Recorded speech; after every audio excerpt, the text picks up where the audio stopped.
Hi అండి. Welcome back to happy recipes. నేను మీ స్వప్నని. ఈరోజు వీడియోలో ఉదయం పూట హడావిడి లేకుండా సింపుల్‌గా అలాగే హెల్తీగా చేసుకునే 2 రకాల బ్రేక్‌ఫాస్ట్ చూపిస్తున్నానండి. ఇడ్లీ పిండి, దోస పిండి లేనప్పుడు అప్పటికప్పుడు సింపుల్‌గా ఇలా చేసుకోవచ్చు. ఇలా దోసలు వేశారంటే పిల్లలు కూడా ఎంతో ఇష్టంగా తింటారు. చాలా బావుంటుంది. అలాగే చేసుకోవడం కూడా చాలా సింపుల్ అండి. ఎక్కువ టైం కూడా పట్టది. ఒకటి సాఫ్ట్‌గా ఉండే దోస, ఒకటేమో క్రిస్పీగా ఉండే దోస. ముందుగా చూపించేది సాఫ్ట్‌గా ఉండే దోస. లేట్ చేయకుండా చూసేయండి మరి. ముందుగా ఒక మిక్సింగ్ బౌల్ తీసుకొని దాంట్లోకి ఒక కప్పు బియ్యం తీసుకుంటున్నాను. నేను ఇక్కడ రేషన్ బియ్యం తీసుకుంటున్నానండి. దీనితో చేస్తే టేస్ట్ కూడా చాలా బాగుంటుంది. మీ దగ్గర ఇవి గనక లేకపోతే లావు బియ్యం ఉంటే చేయండి, లేదంటే రెగ్యులర్గా వాడే రైస్తో అయినా చేసుకోవచ్చు. ఇప్పుడు దాంట్లోకి ఒక పావు కప్పు పెసరపప్పు వేసుకుంటున్నాను. పెసరపప్పు అనేది హెల్త్కి చాలా మంచిది కదా, కాబట్టి పెసరపప్పుతో చేసుకునే ఈ ఉత్తప్పం అనేది చాలా బాగుంటుంది. ఇవి రెండు కలిపేసుకొని ఈ విధంగా వాటర్ పోసి ఒక 2-3 సార్లు శుభ్రంగా కడుక్కోవాలి. బియ్యంలో డస్ట్ ఎక్కువగా ఉంటుంది కాబట్టి బాగా ఒక 2-3 సార్లు బాగా కడుక్కున్నాక ఇప్పుడు ఆ వాటర్ తీసేసుకొని మళ్ళీ ఫ్రెష్ వాటర్ వేసుకోవాలి. కొంచెం వాటర్ ఎక్కువగానే వేసుకోవాలండి. వాటర్ పోసుకున్నాక దీన్ని మీకు టైం ఉంటే నైటే నానబెట్టేసుకొని మార్నింగ్ చేసుకోవచ్చండి. ఒకవేళ టైం లేకపోతే మాత్రం మినిమం ఒక 3 గంటలన్నా నానబెట్టుకోవాలి. ఈవినింగ్ చేయాలనుకోండి, మార్నింగ్ నానబెట్టుకోండి, చాలా ఈజీగా చేసేసుకోవచ్చు. ఈవినింగ్ స్నాక్స్ లాగా కూడా చేసుకోవడానికి చాలా బాగుంటుంది. చూడండి, నేనైతే నైట్కి నానబెట్టేసుకున్నాను, మార్నింగ్ చూపిస్తున్నాను. పెసరపప్పు బియ్యం కూడా పూర్తిగా నానిపోయాయి. దాంట్లోంచి వాటర్ కంప్లీట్గా తీసేసుకొని ఇప్పుడు ఒక మిక్సర్ జార్ తీసుకోవాలి. జార్ తీసుకొని ఈ బియ్యం పప్పును దాంట్లోకి వేసేసుకోవాలి.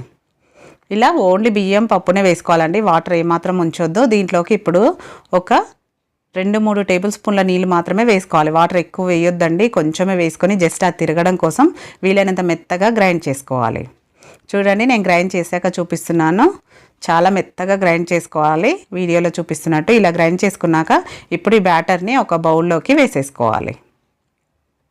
ఇలా వేసుకొని మిగతా బియ్యంని కూడా మొత్తం పట్టేసుకోవాలి.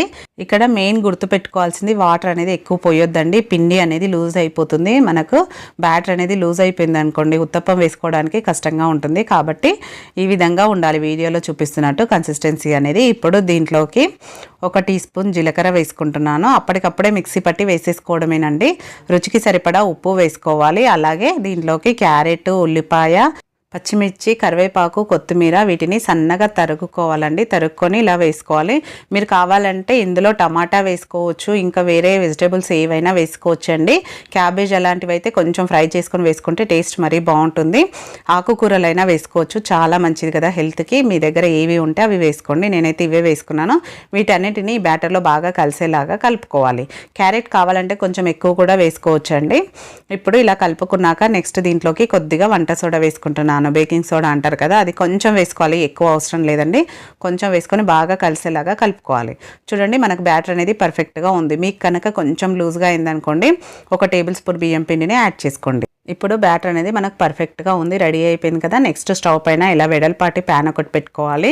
అది వేడయ్యాక దాంట్లోకి 1 టీ స్పూన్ ఆయిల్ వేసుకోవాలి. ఆయిల్ కూడా ఎక్కువ ఏం పట్టదండి. 1 టీ స్పూన్ ఆయిల్ వేసుకొని స్ప్రెడ్ చేసుకున్నాక ఇప్పుడు ఒక గరిటెతో 2 గరిటెలు వేసుకోవాలి. మనకు ఎంత మందంగా కావాలనేది దాన్ని బట్టి వేసుకోండి. కొంచెం పల్చగా వేసుకోవచ్చు, లేదంటే కొంచెం మందంగా వేసుకోవచ్చు. ఉత్తప్పంలాగా వేస్తున్నాం కాబట్టి 2 గరిటెలు వేసుకుంటే మనకు పర్ఫెక్ట్గా సరిపోతుంది. ఇప్పుడు మీడియం ఫ్లేమ్లో పెట్టి మూత పెట్టేసుకొని 1 నిమిషం పాటు ఉడికించుకోవాలి. చూడండి, 1 నిమిషం తర్వాత చూస్తే పైన పిండి కూడా తడారిపోయి మనకు పర్ఫెక్ట్గా ఉడికిపోయిందిగా. రెండో వైపుకి టర్న్ చేసుకోవాలి. మనం రెండో వైపు వేసుకున్నప్పుడు కూడా ఆయిల్ వేయని అవసరం లేదండి, ముందు వేసిందే ఉంటుంది కాబట్టి సరిపోతుంది. ఆయిల్ కూడా ఎక్కువ పట్టదు. దీన్ని కూడా ఒక 1/2 మినిట్ వరకు మూతబెట్టి ఉడికించుకోవాలి. మీడియం ఫ్లేమ్లోనే ఉడికించుకోవాలి ఇలా పెట్టుకున్నప్పుడు. ఇప్పుడు మీడియం ఫ్లేమ్లో ఉడికించుకోవడం వల్ల లోపలి వరకు బాగా ఉడికి టేస్ట్ కూడా చాలా బాగుంటుంది. చూడండి, మంచి కలర్లోకి వచ్చింది కదా, 2 వైపులా ఈవెన్గా ఫ్రై అయింది. ఇప్పుడు దీన్ని ఒక ప్లేట్లోకి తీసేసుకోవాలి. నెక్స్ట్ మళ్ళీ దాంట్లోకి 1 టీ స్పూన్ ఆయిల్ వేసేసుకొని నెక్స్ట్ కూడా వేసేసుకోవడమే. అంతేనండి, చూసారు కదా ఎంత సింపుల్గా ప్రిపేర్ చేసుకున్నామో. బ్యాటర్ని కూడా ఎక్కువ ఇంగ్రీడియంట్స్ కూడా అవసరం లేదు, అన్నీ ఇంట్లో ఉన్న వాటితోనే చాలా సింపుల్గా చేసుకుంటే హెల్తీ బ్రేక్ఫాస్ట్ అనేది రెడీ అయిపోతుంది. మీకు ఈవినింగ్ టైంలో స్నాక్ లాగా చేసుకోవాలి అనుకుంటే మార్నింగ్ టైం నానబెట్టుకున్నా సరిపోతుంది. మినిమం 3 గంటలన్నా నానబెట్టుకోవాలండి, అలా అయితేనే మనకు పర్ఫెక్ట్గా వస్తుంది. చూడండి, రెండోది కూడా రెడీ అయిపోయింది కదా, దీన్ని కూడా ప్లేట్లోకి తీసుకొని సర్వ్ చేసుకోవడమే. దీనికి మీరు కావాలంటే పల్లి చట్నీ లాంటిది కూడా చేసుకోవచ్చండి. ఎలాంటి చట్నీ లేకుండా మామిడికాయ పచ్చడితో తిన్నా కూడా చాలా బాగుంటుంది. నేనైతే ఇక్కడ మామిడికాయ పచ్చడితోనే తిన్నాము, చాలా టేస్ట్గా ఉంది. మీరు కావాలంటే దీనికి టమాటా పచ్చడి కానీ, అలాగే కొబ్బరి చట్నీ కానీ, అల్లం చట్నీ కానీ ఏదైనా చాలా బాగుంటుంది. దోశ అయితే చాలా సాఫ్ట్గా ఉంటుందండి. డెఫినెట్గా ట్రై చేయండి, సింపుల్గా కూడా అయిపోతుంది.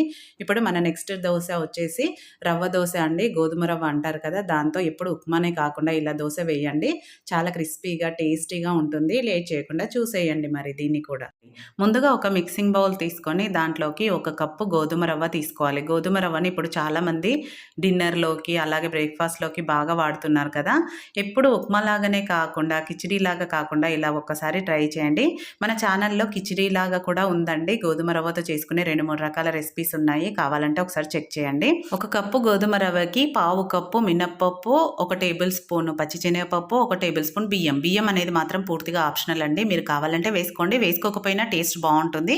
వేస్తే కొంచెం క్రిస్పీగా వస్తాయి, టేస్ట్ కొంచెం బాగుంటుంది కాబట్టి మీకు నచ్చితే వేసుకోండి, లేదంటే స్కిప్ చేయండి. వీటిని 2-3 సార్లు శుభ్రంగా బాగా కడుక్కోవాలండి. కడుక్కున్నాక అవి మునిగే వరకు నీళ్లు పోసి వీటిని మినిమం 3 గంటలన్నా నానబెట్టుకోవాలి. మార్నింగ్ చేయాలి అనుకుంటే నైట్ నానబెట్టుకోండి, ఈజీగా ఉంటుంది. నేనైతే ఇక్కడ నైట్ నానబెట్టుకున్నానండి. మార్నింగ్ బ్రేక్ఫాస్ట్కి ఇడ్లీ పిండి, దోశ పిండి లేనప్పుడు అప్పటికప్పుడు సింపుల్గా నైట్ నానబెట్టేసుకొని పొద్దున చేసేసుకోవడమే దోశను. చాలా బాగుంటుంది టేస్ట్.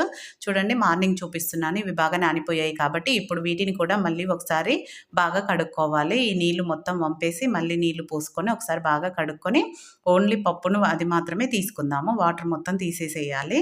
చూడండి ఇలా శుభ్రంగా కడుక్కున్నాక వాటర్ ఏమీ ఉండకూడదనమాట, దాంట్లో లేకుండా తీసేసుకొని ఇప్పుడు ఒక మిక్సీ జార్ తీసుకోవాలి. తీసుకొని ఈ పప్పు రవ్వను మొత్తం దీంట్లోకి వాటర్ లేకుండా వేసేసుకోవాలి. ఇలా మొత్తం వేసుకున్నాక మీరు కావాలంటే దీంట్లో కొంచెం అల్లం కూడా వేసుకోవచ్చండి. అల్లం పచ్చిమిర్చి వేసి కూడా గ్రైండ్ చేసుకోవచ్చు. కొంచెం వాటర్ వేసుకొని మెత్తగా గ్రైండ్ చేసుకోవాలి. వీలైనంత మెత్తగా గ్రైండ్ చేసుకోవాలండి. మెత్తగా ఈజీగానే అవుతుంది, మరీ పలుకులుగా ఏముండదు. ఇలా వీడియోలో చూపిస్తున్నట్టు మెత్తగా గ్రైండ్ చేసుకున్నాక దీన్ని ఒక మిక్సింగ్ బౌల్లోకి వేసుకోవాలి. అలాగే ఈ జార్లో కొంచెం వాటర్ పోసి మొత్తం అంతా కలిపేసుకోవాలి. ఇది మనకు దోశ పిండిలాగా కొంచెం గట్టిగా ఉండనవసరం లేదండి, దానికంటే కూడా కొంచెం లూజుగా ఉండాలి పిండి. చూడండి ఇలా వీడియోలో చూపిస్తున్నట్టు ఈ విధంగా ఉండాలి. ఇప్పుడు బ్యాటర్ రెడీ అయిపోయింది కదా, దీంట్లోకి మనం సాల్ట్ వేసుకోలేదు కదా గ్రైండ్ చేసేటప్పుడు, సో ఇప్పుడు వేసేసుకోవాలి. రుచికి సరిపడా ఉప్పు వేసేసుకోవాలి. మీరు కావాలంటే గ్రైండ్ చేసేటప్పుడు కూడా వేసుకోవచ్చు, కానీ మనకు క్వాంటిటీ తెలియదు కదా, వాటర్ కలుపుకుంటాం కాబట్టి ఈ టైంలో వేసుకున్నా సరిపోతుంది.